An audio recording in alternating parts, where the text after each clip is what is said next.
죄송합니다. 제가 어제부터 목 감기에 걸려서 목이 많이 잠겨서 듣기 많이 불편하실 텐데 여러분 이해하시고 하는 말씀에 귀를 기울이시길 바랍니다.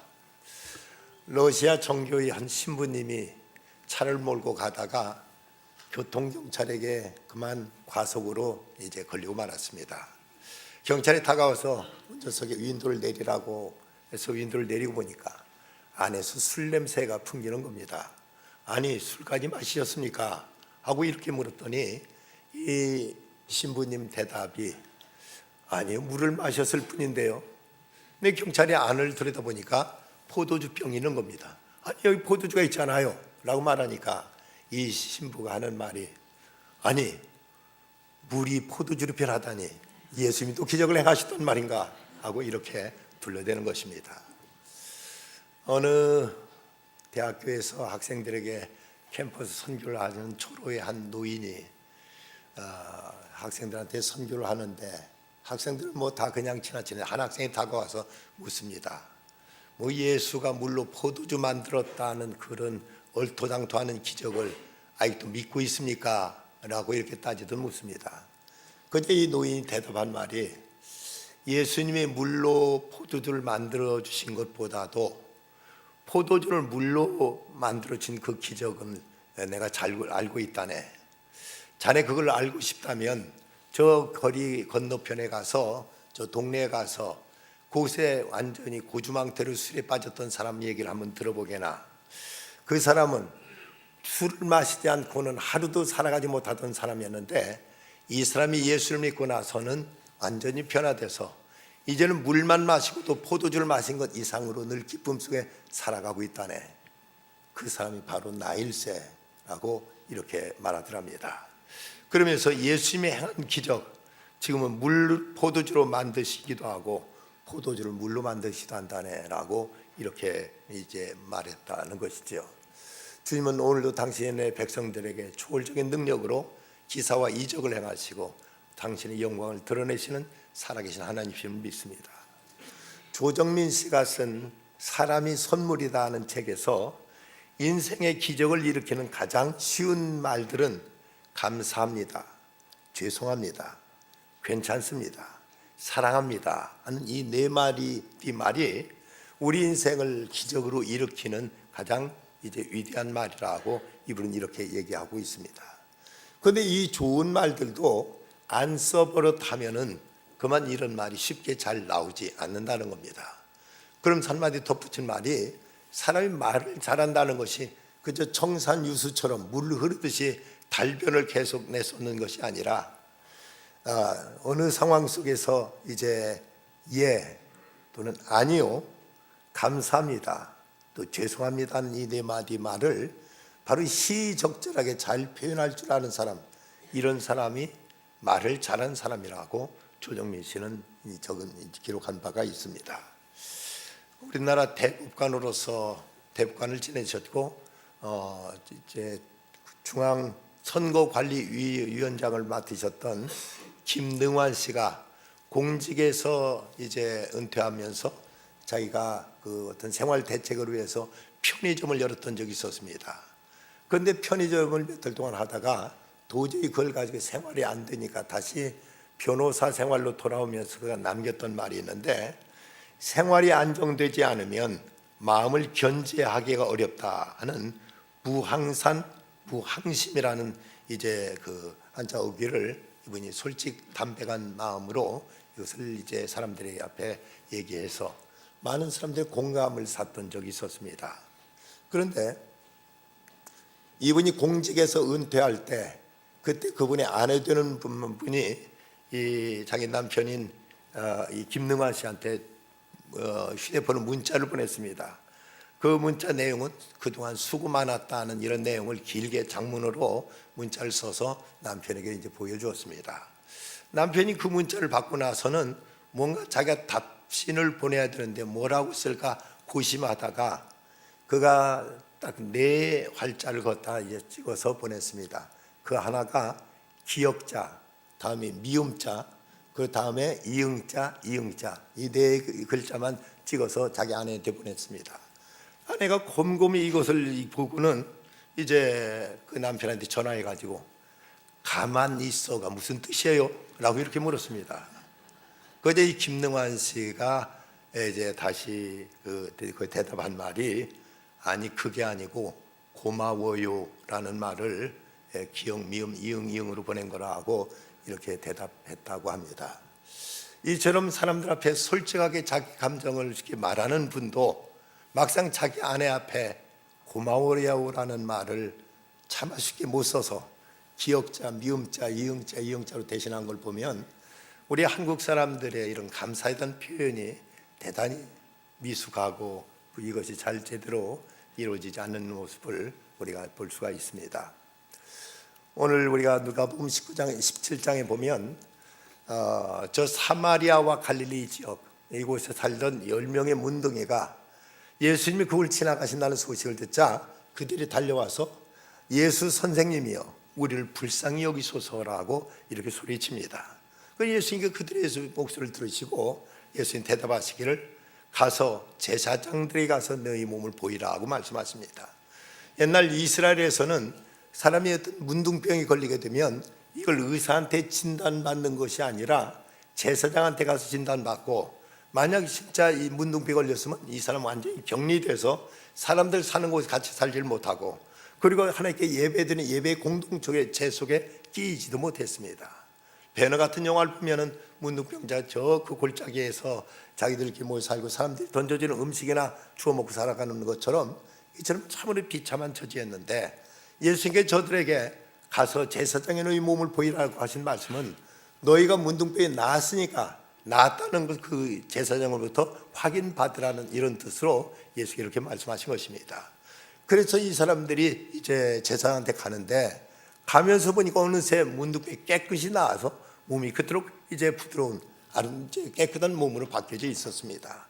그런데 그 사람들 중에서 9명은 그냥 자기들 갈 길 가고 한 사람만 예수님께 와서 예수님께 감사해 드렸다고 성경이 기록하고 있습니다. 그러자 예수님 그에게 하신 말씀 일어나 가라 내 믿음이 너를 구원하였느니라 하고 이렇게 말씀하십니다. 이 사람은 문둥병을 고침받은 것뿐만 아니라 이 사실로 인해서 예수님께 와서 감사드리자 이제는 영혼의 구원까지도 함께 받는 이런 특별한 은총을 입게 된 사건이 본문에 기록되어 있는 내용입니다. 모든 일에 어떤 일에 원리가 있듯이 우리 신앙에도 몇 가지 원리가 있습니다. 그 첫째는 먼저는 하나님의 은혜가 먼저 있다는 사실입니다. 하나님의 은혜가 먼저 우리에게 임하고 그 다음 우리가 이 하나님 은혜에 대한 깨달음 속에서 하나님께 감사드릴 때 그럴 때 하나님은 이제 이런 사람들에게 축복으로 갚아주신다는 것, 이것이 바로 우리 신앙에 있어서 기본 원리임을 우리는 잊지 말아야 됩니다. 중요한 건 먼저 하나님의 은혜가 임했고 그리고 그 다음 그 은혜를 깨달은 자의 하나님께 대한 감사가 있을 때 그 위에 하나님은 또 축복으로 그에게 더 큰 은총을 베풀어 주심을 성경은 우리에게 보여주고 있습니다. 바로 이 사건 속에서도 우리가 이제 그 과정을 엿볼 수 있는데 먼저 그런 예수님의 크신 은혜를 입게 됩니다. 그것은 자기가 그토록 비참한 처지에 있었는데 예수님을 만나서 예수님께로부터 문둥병 고침받았다는 사실이죠. 이 사람이 얼마나 비참했는가 하면 먼저는 그가 살고 있던 곳이 사마리아로서 사마리아인이었다는 사실입니다. 이 사마리아인이라는 것이 그 당시에서는 대단히 참으로 사람들부터 조롱과 멸시의 대상이 되었던 것은 이스라엘이 남북 왕국으로 갈려질 때 남왕국은 주전 587년에 바벨론에 의해서 포로로 끌려갔지만 북왕국은 이미 그보다 훨씬 전에 주전 722년에 아시리아의 침략에 의해서 나라가 망하게 됩니다.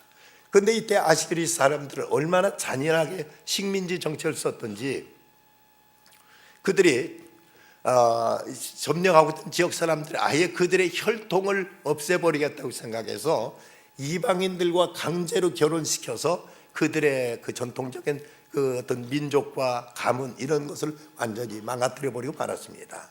나중에 저들이 이제 아시리아가 망한 다음에 그리고 바벨론에서 저들이 포로 돌아온 다음에 그들이 만났을 때 남왕국 유다 사람들은 그래도 자기들이 혈통만은 지켰기 때문에 이 북왕국 지역에 살고 있던 사람들은 완전히 개, 돼지 취급하면서 그들을 사람으로 대하지 않았습니다.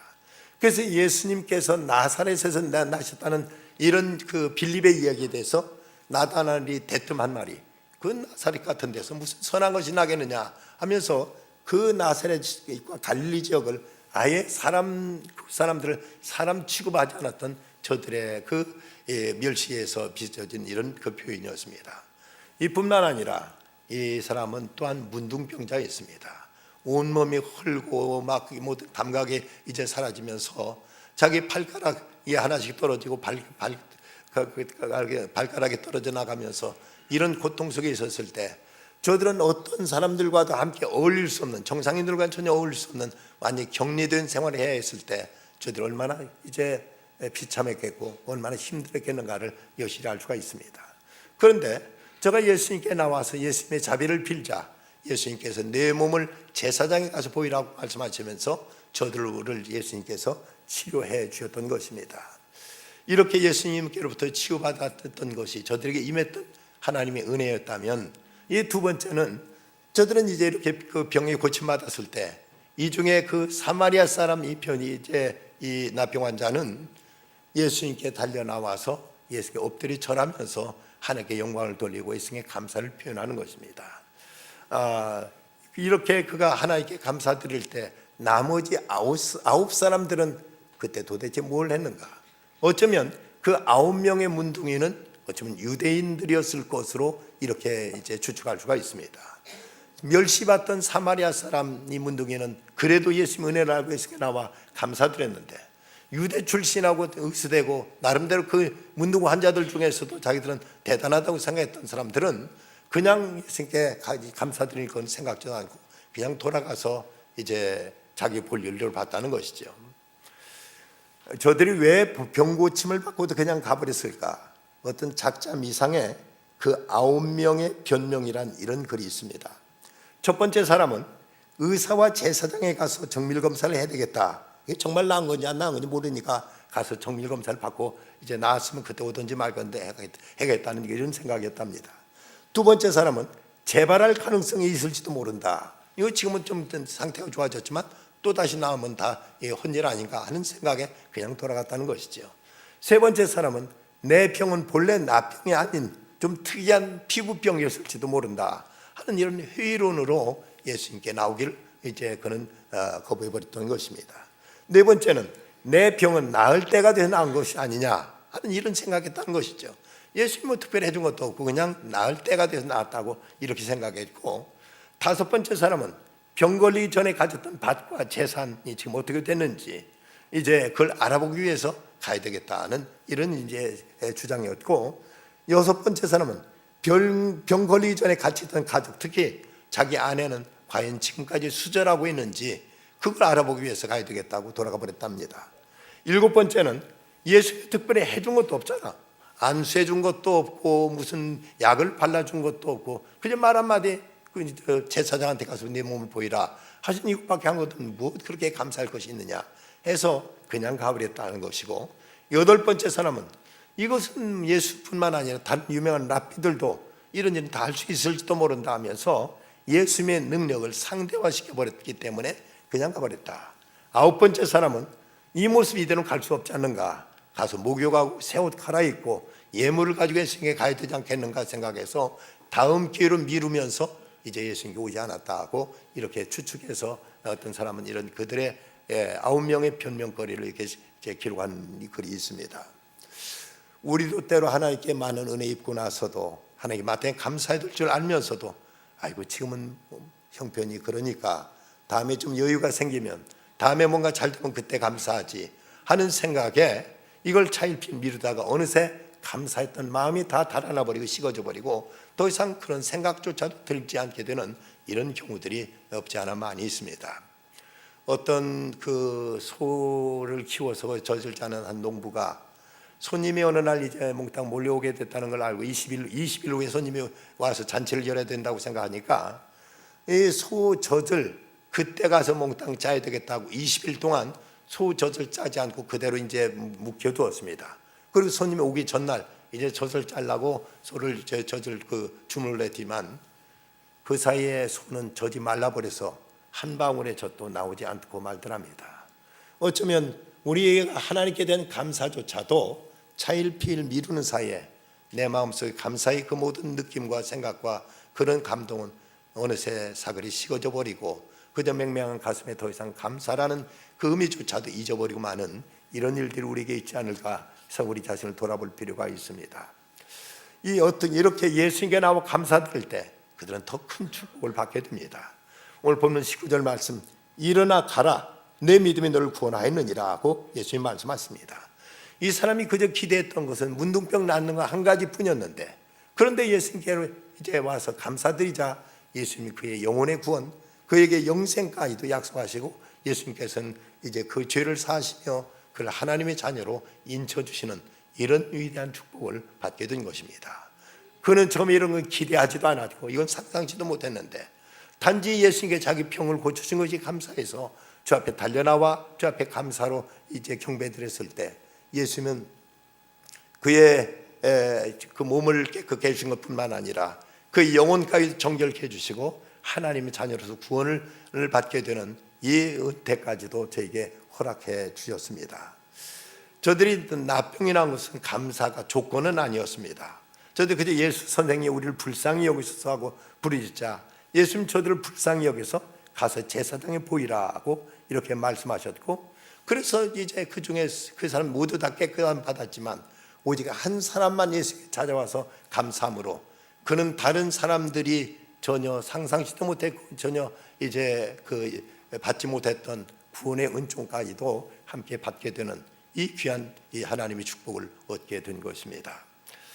오늘도 우리 주님은 행여나 하나님께 은혜 받고 나서도 그저 덤덤하게 살아간 많은 사람들에게 그 아홉은 어디 있느냐 라면서 이렇게 섭섭해하면서 하나님을 또 찾고 계신 것이 아닌가 생각해야 됩니다. 미국의 위스콘신 주에 그 이름이 미스터 스틸 워터라는 조용한 물가라는 이름의 집사님이 있었습니다. 이 집사님의 별명은 감사 집사였는데 항상 이분의 감사가 떠나질 않았습니다. 누가 얘기하면서도 참 감사한 일이지요. 정말 고맙습니다. 고마운 일입니다. 정말 감사합니다. 늘 입에서 감사가 떠나지 않아서 이분에게 별명이 감사 집사라는 이런 호칭까지도 붙여지게 됩니다.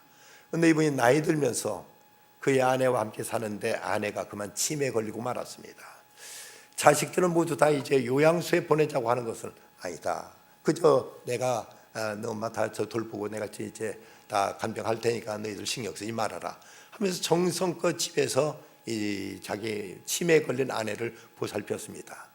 그런데 점점 그 병세가 심화돼 가더니 나중에는 가족조차도 알아보지 못하게 됩니다.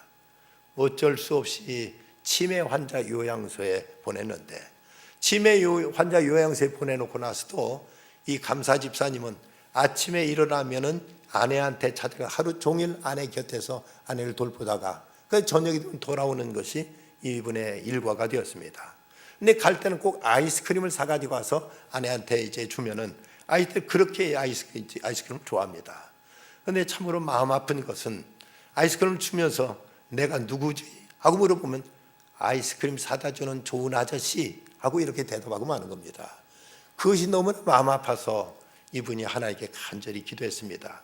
하나님 제발 좀 아내로 하여금 저를 남편인 것을 알게 해주시고 단 한 번이라도 그 이제 아내 입에서 여보란 소리를 들을 수 있게 해주십시오 하고 이렇게 하나님께 간절히 기도했습니다. 이렇게 하나님께 기도하는 사이에 성령의 어떤 계시처럼 어떤 지혜가 번뜩 떠올랐습니다. 그래서 목사님께 찾아가 목사님 이번 다가오는 성탄절날 저녁 때 아내와 같이 결혼 언약 갱신식을 갖고 싶은데 목사님이 좀 주례 좀 해주십시오 하고 부탁을 했습니다. 그래서 목사님은 그러겠다고 대답하셨자 이제 이 감사 집사님이 자기 아내한테 내가 누구냐고 물어봐도 대답지 이제 전혀 여보란 말을 하지 않으니까 우리 결혼식 하자고 이렇게 이제 일렀습니다. 그때 싫다고 막 손살을 치는 겁니다. 아무리 달래도 결혼식 하자는 말에 이제 거부하니까 한 가지 마지막 비장의 카드를 꺼냈습니다. 만약 결혼식 나하고 안 하면 아이스크림 더 이상 안 사다 줄 거예요 하니까 이분이 마지못해서 오케이를 했습니다. 그래서 성탄절 날 저녁 때 조용한 시간에 두 사람이 이제 그 목사님 앞에서 결혼 갱신 언약식을 이제 갖게 됩니다. 목사님이 서약을 시킵니다. 당신은 당신 곁에 선 이 사람을 자기 배우자로 삼아 부하든지 가난하든지 건강하든지 병들든지 변함없이 당신의 남편과 아내로 서로 맞아들고 사랑하기로 서약합니까? 하고 이렇게 묻자 한참 만에 이 할머니가 예라고 대답했습니다. 그런데 그러나 정말 기적이 일어났습니다. 이 할머니 입에서 그동안 한사코 여보란 말 하지 않더니 이제 결혼 언약식을 맺고 나니까 딱 여보란 말이 나오면서 그러면서 날마다 볼 때마다 여보라고 이 남편을 부르게 되었습니다. 그렇게 6개월을 살다가 이제 아내는 하나님께 돌아갔습니다. 장례식을 치르고 나서 이 할아버지 감사 집사님이 이런 말을 했습니다. 제가 무슨 말을 달리 더 드릴 수 있겠습니까? 제 아내를 향한 마지막 소원은 아내가 나를 한 번만 더 여보라고 부르는 일이었습니다. 그리고 지난 6개월 동안 하루도 빠짐없이 그녀는 저를 여보라고 불러줬고 제 곁에 머물게 하셨습니다. 이 소중한 친구를 보내주신 하나님께 감사와 찬양을 드립니다 라고 이렇게 고백했다고 합니다. 기독교 신비주의자의 대가인 마이스터 에크하르트는 감사의 중요성을 이렇게 말했습니다. 당신이 평생 동안 단 한 번의 기도밖에 못했다 할지라도 그 기도가 감사합니다 하는 기도였다면, 그렇다면 그 당신의 삶은 그것만으로도 충분하다고 이렇게 일렀습니다. 우리가 평생에 단 한 번의 기도밖에 못했을지라도 그 기도가 감사의 기도였다면 그것만으로 당신의 삶은 충분하다는 이런 의미 있는 이야기를 이분은 남겼습니다. 사람의 가장 큰 저주는 가지지 못한 목마름이 아니라 감사하는 마음이 생기지 않는 메마름이라고 말합니다. 우리에게 얼마나 많은 것들이 우리에게 주어져 있음에도 감사를 모르고 사는 동안 결코 행복할 수가 없고 그 삶이 결코 하나님 앞에 복될 수가 없는 것입니다. 한 시인은 이런 말을 남겼습니다. 주님은 제게 너무나 많은 것을 주셨습니다. 제게 한 가지만 더 주시옵소서. 감사할 수 있는 마음을. 오늘 시편 말씀, 내게 주신 모든 은혜를 내가 여호와께 무엇으로 보답할까? 내가 구원의 잔을 들고 여호와의 이름을 부르며 여호와의 모든 백성 앞에서 나는 나의 소원을 여호와께 갚으리로다. 어느 한 운동병자, 그는 예수님께 감사드림으로 구원의 은혜까지 받았는데 우리 또한 진정한 뜨거운 감사로 받은 바 은혜와 사랑과 축복을 감사할 때 하나님 더 큰 것, 더 풍성한 것, 더 놀라운 것으로 갚아줄 줄 믿습니다. 이 믿음으로 세상을 더욱 복되게 풍성하게 살아가는 삶이 되시기를 주님의 이름으로 축원합니다. 기도하시겠습니다. 고마우신 아버지 하나님, 메마른 저희들에게 감사의 영을 부어주시기 위해서 저에게 추수감사절을 허락하시고 이렇게 하나님의 은혜를 되새기며 주 앞에 입술로 그리고 저희들의 또 정성으로 주님께 감사와 경배를 드리도록 인도하시고 깨우쳐주신 하나님을 찬양합니다. 메말라 있는 저희들의 심령에 성령의 단비를 부어주셔서 은혜를 은혜로 알 수 있는 심령이 되게 하시고 감사한 것을 감사로 저희가 하나님께 고백하며 보답하는 중에 더 풍성한 것, 더 좋은 것, 더 복된 것을 갚아주시는 주의 놀라운 그 은총 속에 살아가는 저희들 되게 해 주시옵소서. 예수님의 이름으로 기도드리옵나이다. 아멘.